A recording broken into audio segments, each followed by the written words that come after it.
Hello friends, मैं हूं संजय संख्यान और आप देख रहे हैं एचपी नोटिफिकेशंस बाय संख्यान। दोस्तों, आज की इस वीडियो में मैं बात करूंगा जीएसटी पे। और जीएसटी के साथ साथ जो जितने भी हमारे डीडीओज हैं उनके लिए जो एक टीडीएस मैंडेटरी है काटना, उस पर भी मैं चर्चा करना चाहूँगा। तो अभी हम बात कर रहे हैं जीएसटी पे। जीएसटी देखिए, सरकार को चलाने के लिए पैसा चाहिए। ये पैसा कहाँ से आता है? सरकार के पास ये आता है टैक्सेस से, जो हम लोग कंट्रीब्यूट करते हैं। अब ये टैक्स कितने प्रकार का होता है? जनरली जो टैक्स होता है दो टाइप का होता है। एक होता है डायरेक्ट टैक्स और एक होता है इनडायरेक्ट टैक्स। डायरेक्ट टैक्स का मतलब ये हुआ कि जो हम अपनी जो इनकम है उसमें से टैक्स काट के गवर्नमेंट के खाते में जमा करा रहे हैं। दूसरा इनडायरेक्ट टैक्स ये हुआ कि टैक्स तो हम ही दे रहे हैं, पर हम डायरेक्टली गवर्नमेंट के पास जमा न करा के, जैसे हम कोई सर्विसेज ले रहे हैं, जैसे किसी दुकानदार से हम सामान ले रहे हैं और सामान के पैसे दे रहे हैं, तो वहाँ से जो लाला है वो उसके पैसे काट के गवर्नमेंट के पास टैक्स जमा करा रहा है, उसे बोलते हैं इनडायरेक्ट टैक्स। तो अल्टीमेटली ये जो डायरेक्ट टैक्स का मैं एग्जांपल दूं आपको, तो जो इनकम टैक्स हमारे पास जो इनकम आ रही है उसमें से जो हम टैक्स काट के जमा कराते हैं वो हो गया डायरेक्ट टैक्स। और इनडायरेक्ट टैक्स ये हुआ कि जैसे आज की डेट में पहले सेल टैक्स था, सर्विस टैक्स था, कस्टम ड्यूटी थी, अब ये सारा मिला के जीएसटी बन गया है। तो इसमें जो हम टैक्स दे रहे हैं और अल्टीमेटली जो सेलर है वो उस टैक्स को लेके गवर्नमेंट एक्सचेकर में जमा करा रहा है, वो हुआ इनडायरेक्ट टैक्स। देखिए, ये बार बार कई कई टाइम से ये एक आवाज़ उठ रही थी, क्योंकि ये देखिए डिफरेंट टाइप के टैक्सेस थे। जैसे कुछ स्टेट के थे, कुछ सेंटर के थे, अप्रॉक्सीमेटली 17 के करीब टैक्स थे और 6 टाइप के सेस थे। उनमें से बहुत फॉर्मेलिटी लंबी थी। तो ये बार बार बात आ रही थी कि वन नेशन वन मार्केट और वन टैक्स की पॉलिसी को इम्प्लीमेंट किया जाए।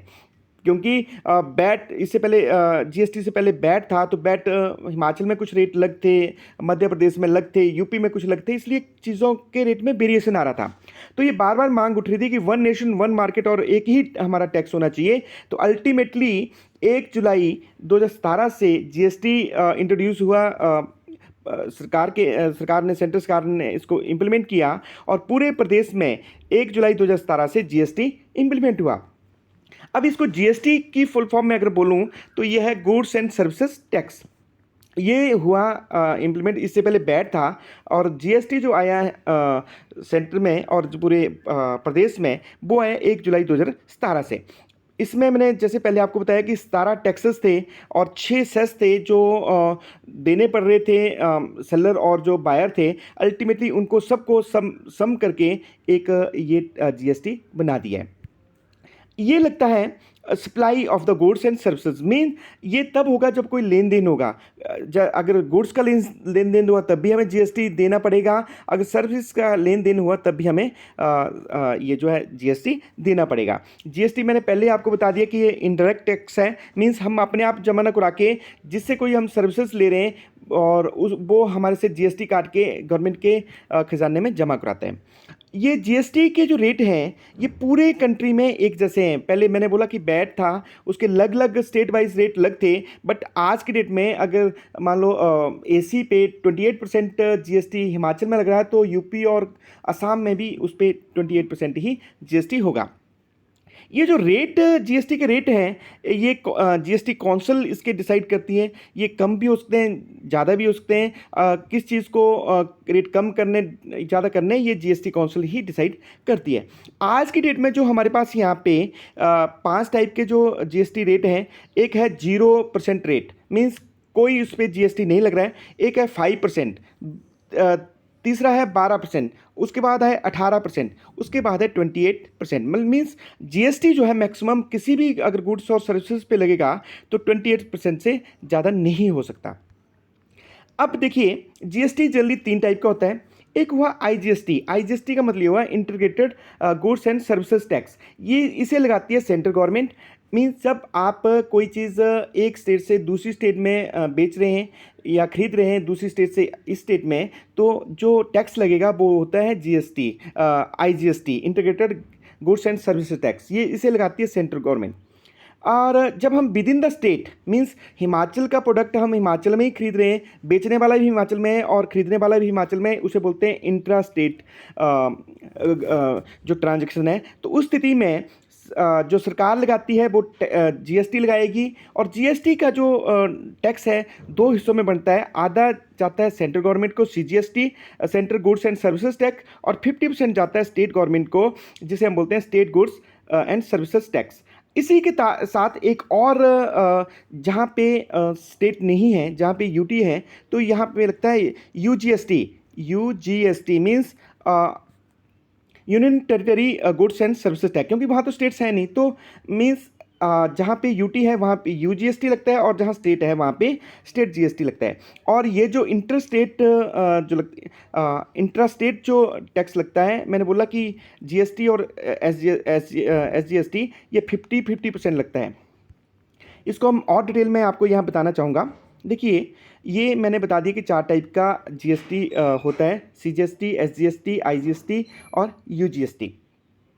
और इसको हम सिंपली अगर बताएं, देखिए अगर हम इंटर स्टेट कोई बिजनेस कर रहे हैं, मीन्स पंजाब की चीज़ हम हिमाचल में खरीद रहे हैं, या हिमाचल की चीज़ जो है वो पंजाब में बेच रहे हैं, तब लगेगा उसके ऊपर आईजीएसटी, और ये आईजीएसटी जो जाएगा सीधा जाएगा सेंटर के पास। और अगर हम हिमाचल की चीज़ हिमाचल में ही खरीद रहे हैं, हिमाचल में कोई चीज़ बनी हिमाचल में ही उसको खरीद रहे हैं, या हिमाचल का ही लाला है हिमाचल में ही उस सामान को बेच रहे हैं, तब लगेगा सीजीएसटी और एसजीएसटी। और ये सीजीएसटी जो है ये सेंटर को चला जाएगा, और जो एसजीएसटी है ये स्टेट गवर्नमेंट को आ जाएगा। अब देखिए, जीएसटी तब लगता है जब किसी चीज़ की सप्लाई होगी। सप्लाई का मतलब जब जैसे कोई हम खरीद रहे हैं उसे भी सप्लाई बोलेंगे, जब कोई बेच रहा है उसे भी हम सप्लाई बोलेंगे। और इसकी अगर हम सिंपली डेफिनेशन, अगर मैं इसको ज़्यादा हमें डिटेल में जाने की ज़रूरत नहीं है। सप्लाई का मतलब है कोई सेल है, कोई ट्रांसफ़र है, एक्सचेंज है, डिस्पोजल ऑफ गुड्स है एंड सर्विसेज है, किसी कंसिडरेशन के लिए होना चाहिए। मीन्स लेन देन इसमें बहुत एक जरूरी इंपॉर्टेंट चीज़ है, जिसमें कुछ कोई ले रहा है और एक आदमी दे रहा है। और ये सारा क्यों हो रहा है? Furtherance of the business, means business के लिए अगर लेन देन है तभी ही जीएसटी लगेगा, अदरवाइज नहीं। मैं एग्जांपल देता हूँ। एक गरीब औरत है, उसको पैसों की ज़रूरत है, वो अपनी ज्वेलरी लेके सुनार के पास जाती है, और वहाँ पे उसको बेच के अगर पैसे ले आती है, तो उस स्थिति में उस लेडी के ऊपर ना लेडी जीएसटी लेगी, ना सुनार उस पर जीएसटी लेगा।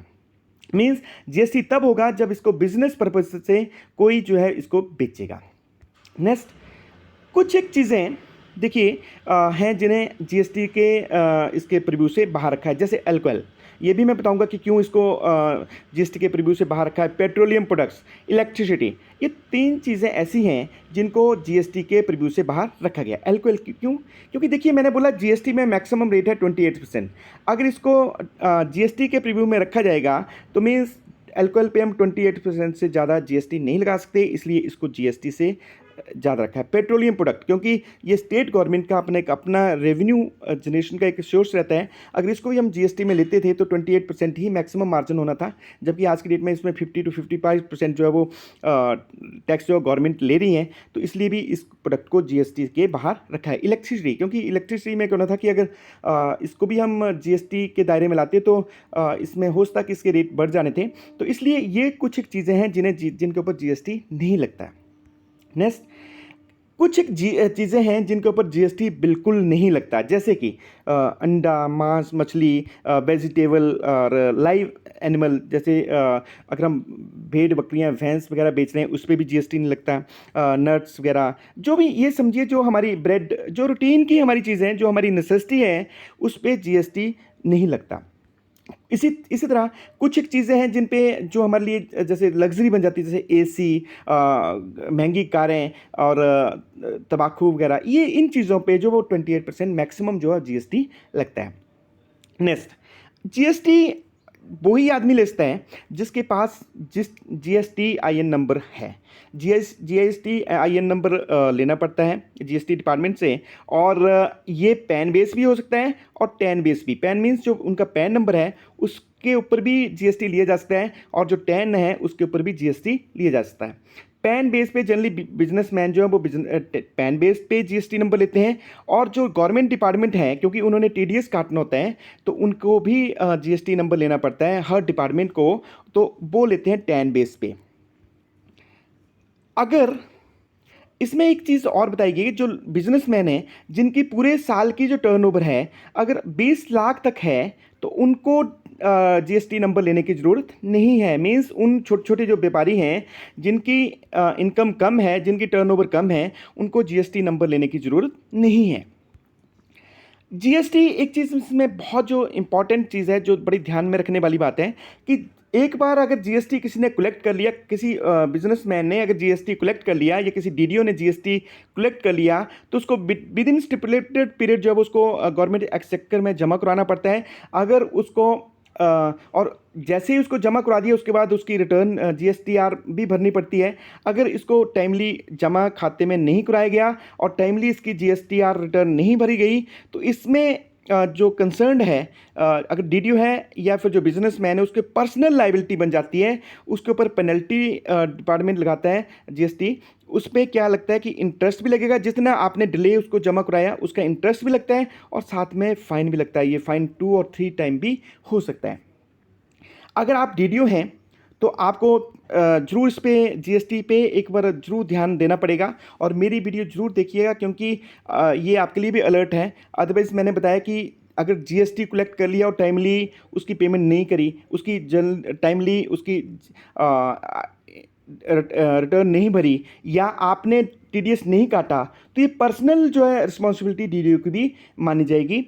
तो इंश्योर करें, मेरा आप जितने भी डीडीओ हैं उनसे इतना मेरी रिक्वेस्ट ज़रूर रहेगी कि आप टीडीएस ज़रूर काटिए। टैक्स डिडक्टेड एज सोर्स ये जीएसटी पे भी काटना पड़ेगा और इनकम टैक्स पे भी काटना पड़ेगा अगर वो टैक्सेबल इनकम से ज़्यादा आ रहा है।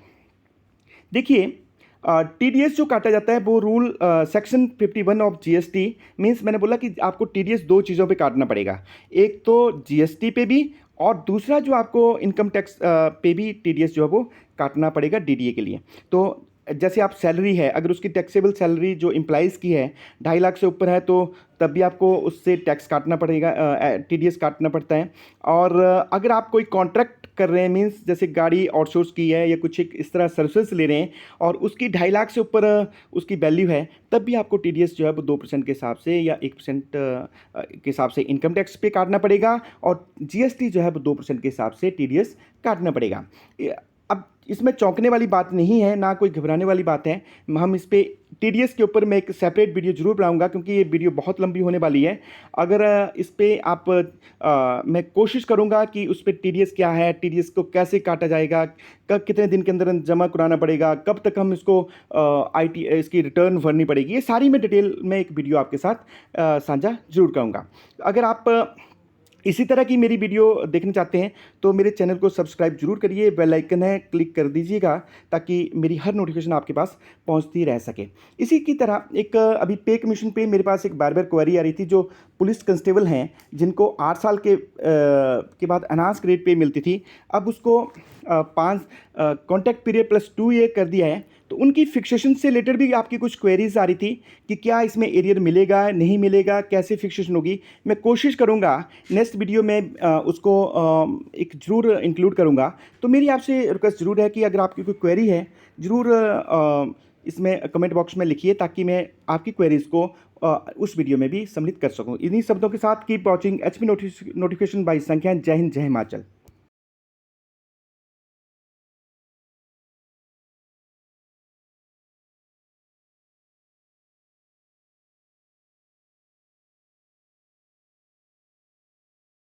नहीं आ रहे थे ना पुत्रा।